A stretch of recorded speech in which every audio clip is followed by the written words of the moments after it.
Hello friends, good morning. और इस video में हम लोग बात करने वाले हैं ईगो के बारे में, क्योंकि ये बहुत इम्पॉर्टेंट चीज़ है। ईगो, जिसका हिंदी मतलब है अहंकार, घमंड, ये एक ऐसी चीज़ है कि हमारे जीवन को ये हमेशा प्रभावित करती है, अच्छी रूप में और बुरी रूप में। ज़िंदगी में, इंसान की ज़िंदगी में हर चीज़ के जैसे इसका भी एक अच्छा साइड है और एक बुरा साइड है। और हम लोग जान नहीं पाते बहुत बार कि हम लोग ईगो के किस साइड का यूज कर रहे हैं, और हम लोग कुछ ऐसा कर देते हैं जिसके और कह देते हैं किसी को, जिसका हमें बाद में अफसोस होता है और हम लोग उसका रिग्रेट करते हैं कि काश मैं ऐसा ना करता, काश मैं ये ना बोलता। तो इस वीडियो के डीप में जाने के पहले मैं आपको एक स्टोरी बताना चाहूँगा। ये क्लेरेशा शील्ड, जो कि फीमेल 3 वेट डिवीज़न चैम्पियन है, डिफरेंट वेट क्लास में बॉक्सिंग में, और वो ओलंपिक में 2 टाइम गोल्ड मेडलिस्ट रह चुकी हैं। उन्होंने रिसेंटली एमएमए में मूव किया, जो कि मिक्स्ड मार्शल आर्ट है। और मिक्स्ड मार्शल आर्ट और एमएमए में डिफरेंस ये है कि मिक्स्ड मार्शल आर्ट में आप अपोनेंट फाइटर को आप बॉडी के किसी पार्ट पे किक कर सकते हो, लेग, हेड और एल्बो कर सकते हो, आप किक कर सकते हो। पर बॉक्सिंग में बस आप पंच कर सकते हो, वो भी कमर के ऊपर। कमर के ऊपर को लो ब्लो माना जाता है, और कितने बार इसके चलते फाइटर्स को फाइट में पॉइंट लूज करना पड़ता है। तो क्लेरेशा शील्ड एमएमए में इसलिए मूव की क्योंकि कुछ दिनों पहले, 1 डेढ़ साल पहले, वो ESPN, जो कि सबसे बड़ा न्यूज़ नेटवर्क है दुनिया का, वो ESPN पे शो देख रही थी। और उन्होंने बोला कि वहाँ पे उन्होंने देखा कि ESPN के रिपोर्टर्स बात कर रहे थे अमांडा नूनेस, जो कि MMA UFC की 2 टाइम 2 वेट डिवीज़न चैम्पियन है, और वो UFC की कुछ सबसे ग्रेटेस्ट फीमेल फाइटर में से एक है। अगर MMA फाइटर की बात करें तो वो MMA की ग्रेटेस्ट फीमेल फाइटर है। तो ESPN के रिपोर्टर ये बोल रहे थे कि अमांडा नूनेस सबसे ग्रेटेस्ट फीमेल फाइटर है। और ये सुनने के बाद क्लेरेशा शील्ड को बहुत गुस्सा आया और उन्हें बहुत बुरा लगा। उन्होंने बोला कि मुझे ये सुनकर बहुत डिसरिस्पेक्टफुल फील हुआ, क्योंकि मैं यहाँ पे 2 टाइम गोल्ड मेडलिस्ट और अभी तक 3 डिवीज़न की चैम्पियन रह चुकी हूँ, और उसके बाद ये बोल रहे हैं कि सबसे ग्रेटेस्ट फीमेल फाइटर वो हैं। तो उस समय मैंने ये फैसला किया कि मैं MMA में मूव करूँगी और मैं greatest combat athlete of all time बनूँगी, ताकि ये किसी को कहने का पॉइंट ना मिले कि सबसे ग्रेटेस्ट फीमेल फाइटर कौन है। और क्या वो ऐसा कर सकती हैं? हाँ बिल्कुल, क्योंकि उनके साथ एज है। आप विश्वास नहीं करोगे, वो अभी मात्र 25 साल की हैं, और वो 3 डिवीज़न चैम्पियन है डिफरेंट वेट क्लास में, और उनके पास ओलंपिक के 2 गोल्ड मेडल हैं। तो ये ऑब्वियसली, अगर आप ये स्टोरी को सुनो तो आप आप समझोगे, या हाँ, वो घमंड था, अहंकार था, क्योंकि वो कैपेबल हैं। वो ऐसा नहीं है कि उन्होंने ज़िंदगी में किसी फाइट में हिस्सा नहीं लिया है, और इस चीज़ में वो बिलीव करती हैं। तो उसके बाद उन्होंने MMA की ट्रेनिंग स्टार्ट की, जो कि बहुत हार्ड है, क्योंकि यहाँ पे MMA में jujitsu, karate, wrestling, striking, kicking, हर चीज़ का यूज होता है। तो आपको चार पांचों चीज़ों पे लर्ने और सीखने और टेक्निक के अच्छी तरह से जानने में और यूज करने में कुछ टाइम लगता है। लेकिन उन्होंने फिर भी इतना, एक बहुत बड़ी एथलीट होने के बावजूद भी उन्होंने इस चीज़ के पीछे जाने का फैसला किया। तो हाँ, ये ईगो था, लेकिन अगर आप देखो तो ये ईगो का पॉजिटिव साइड था। फिर जैसे कि अगर कोई इंसान, हमारा कोई फैमिली मेम्बर, कोई कलीग या कोई फ्रेंड, कोई ऑफिस में कोई दोस्त, कोई भी अगर कुछ बुरा बोल देता है या कुछ ऐसा कर दे जिसकी हमें कोई उम्मीद ना हो, लेकिन उस समय हम लोग बहुत बुरी तरह से रिएक्ट करते हैं, और हम उन्हें कुछ कुछ अच्छी ऐसी चीज़ें बोल देते हैं जिसका हमें बाद में अफसोस होता है, और हम लोग रिग्रेट करते हैं कि काश मैं ऐसा ना बोलता। तो ये ईगो की बुरी साइड है।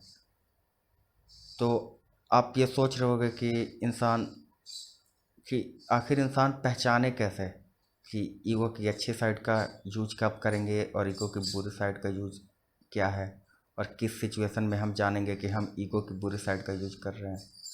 आप बिल्कुल नहीं जानोगे ज़्यादातर सिचुएशंस में, क्योंकि इंसान की ज़िंदगी में कोई भी चीज़ निश्चित नहीं है, ये अनिश्चित है। हमारा नेक्स्ट मोमेंट भी अनिश्चित है।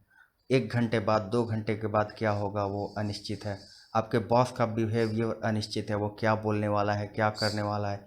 हो सकता है कि वो ऑफिस में आया हो तो उसके हमारे बॉस के बॉस ने उसे कुछ बहुत बुरा भला बोला हो, तो ऑब्वियसली अपने टीम को भी ऊपर भी वो गुस्सा हो सकता है। तो कोई भी चीज़ निश्चित, बस एक ही चीज़ निश्चित है इंसान की ज़िंदगी में, वो है मृत्यु, कि सबकी मृत्यु होने वाली है एक ना एक दिन। तो ऐसे केसेस में ये अगर आप जानो कि आखिर नॉर्मल ईगो है ही क्या, तो हो सकता है कि आपकी मदद करे कि आप ऐसे सिचुएशन में हो, आप गुस्से में हो, तो आप सोच सको कि 2 मिनट सांस ले सको और सोच सको और अच्छी डिसीजन ले सको। क्योंकि at the end of the day हमारे फीलिंग्स, हमारे थॉट, उनका कोई दुनिया में जगह नहीं है जब तक कि बाहर हम लोग उन्हें एक्सप्रेस ना करें, हमारे एक्शन के द्वारा या हमारे शब्दों के द्वारा। क्योंकि आप अपने कभी कभी होता होगा कि आप अपने भाई के ऊपर भी गुस्सा हो सकते हो, लेकिन अपने भाई को आप पीटते नहीं हो, आप कुछ बोलते नहीं हो, क्योंकि वो आपका भाई है। तो यही चीज़ है, कोई चीज़ सोचना और कोई चीज़ उसके जैसा आप सोचते हो वैसा ही कर देना, दोनों में बहुत ज़्यादा डिफरेंस है। और बस इसलिए क्योंकि आपके अंदर खराब सोच आती है कि कोई कुछ बोल दे तो आपका मन करता है कि उसे पीट दे या कुछ बुरी चीज़ें बोल दे या उसे कुछ ऐसा बोल दे ताकि आपको कुछ अच्छा फील हो।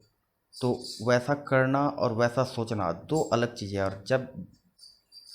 और बस क्योंकि आप ऐसा सोचते हो, आपके दिमाग में ऐसे ख्याल आते हैं, तो इसका मतलब ये नहीं है कि आप एक बुरे इंसान हो। इसका मतलब सिंपली ये है कि आप एक इंसान हो और आप जिंदा हो। क्योंकि इंसान के दिमाग में 10,000 से ज़्यादा थॉट एक दिन में आती जाती रहती हैं। तो वैसे चीज़ों में और इंसान का फोकस दो ही चीज़ों में ज़्यादा हमेशा रहता है, या तो पॉजिटिव या तो निगेटिव। पॉजिटिव चीज़ें आदमी बहुत बार बहुत जल्दी भूल जाता है इंसान, और निगेटिव चीज़ें वो हमेशा पकड़ के बैठे रहता है।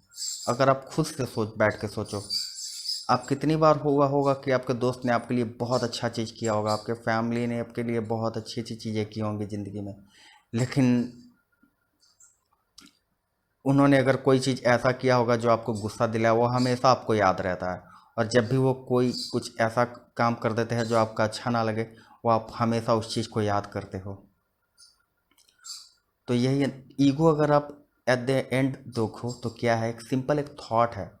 अगर आप कोई भी अगर ऐसी चीज़ करे या बोले जो कि आपको अच्छा ना लगे, तो इसके बारे में आप दिमाग में सोचते हो इसने ऐसा क्यों कर दिया, ऐसे कैसे बोल दिया। तो ये बस एक सोच है। तो इसका मतलब ये नहीं कि आपको रिएक्ट करना होगा। आप वहाँ पे आप ये एक ईगो को हैंडल करने का ये एक ट्रिक यूज कर सकते हो कि जब भी आपके दिमाग में ऐसा है कि बहुत किसी को सुनाने की बहुत बेचैनी है, किसी को बुरा भला बोलने की बेचैनी है, तो आप चुप रहने का फैसला करो कि ठीक है, मैं 1 घंटे के बाद इसका जवाब दूंगा तुम्हें।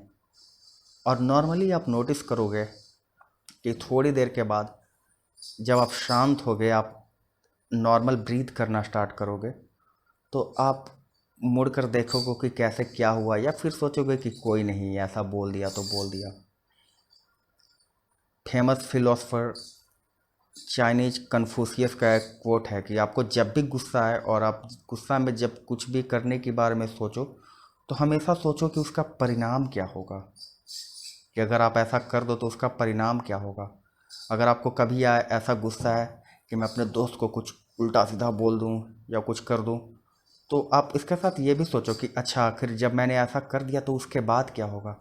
ये चीज़ें आपको ठंडी रखने में, आपकी सोच को सही रखने में काफ़ी मदद करेंगी। तो at the end of the day आप अपनी ज़िंदगी से भाग नहीं सकते। आप अपनी ज़िंदगी में होने वाले स्ट्रगल से भाग नहीं सकते। इससे जो पेन क्रिएट होगा, आपको कैसी फील करोगे, अच्छा या बुरा फील करोगे, ये आपके कंट्रोल में नहीं है। लेकिन आपका डिसीजन, आपका एक्शन, वो आपके कंट्रोल में है। तो बस आप अपने सोच पे ध्यान रखो, और हो सके तो कितनी बार कुछ ना बोलना भी कुछ बोलने से बहुत ज़्यादा बेहतर होता है। और हम हमेशा कभी कुछ ना बोलना ऐसी चीज़ों में जब हमें बुरा लगता है तो इस चीज़ को निगेटिव तरीके से लेते हैं। हम लोग सोचते हैं कि हमें ऐसा बोलना चाहिए, मैं इसका मतलब मैं कमज़ोर हूँ, मुझे उससे जवाब देना चाहिए था, मुझे फाइट बैक करना चाहिए था। नहीं, क्योंकि फेमस फिलोसोफर मार्कस ऑरेलियस ने कहा है कि मजबूत वो नहीं है जब वो गुस्सा है तो एक पागल सांड की तरह वो हर किसी को कुचलता चल जाए, क्योंकि वो सांड है। मजबूत वो है कि जब वो गुस्सा है तो वो सांड की तरह सबको कुचलना चाहता है, लेकिन ना कुचले, क्योंकि वो भी उसके तरह इंसान है। और बस उनके काम करने का, सोचने का तरीका अलग है, क्योंकि वो अलग जगहों पे पैदा हुए हैं। लेकिन at the end of the day वो भी उसकी तरह इंसान है, और वो भी उतनी ही गलतियां करते हैं जितना कि हम गलतियां करते हैं। तो क्यों ना उस जगह से हट जाए, उसके बारे में ना सोचे, और या उसके बारे में कुछ देर ना बोलने का फैसला करें, या ये सोचे कि इसके जवाब मैं बाद में दूंगा। और नॉर्मली आप जानोगे कि इंसान होने का अच्छाई ये है कि आपकी सोच, आपका दिल, आपका दिमाग जब ठंडा हो जाता है तो आप हमेशा सही काम करोगे। तो धन्यवाद दोस्तों, और मैं उम्मीद करता हूँ कि आपको मदद करे। और कृपया अपना ख्याल रखें, और हो सके तो मेरे वीडियो को लाइक और सब्सक्राइब करें।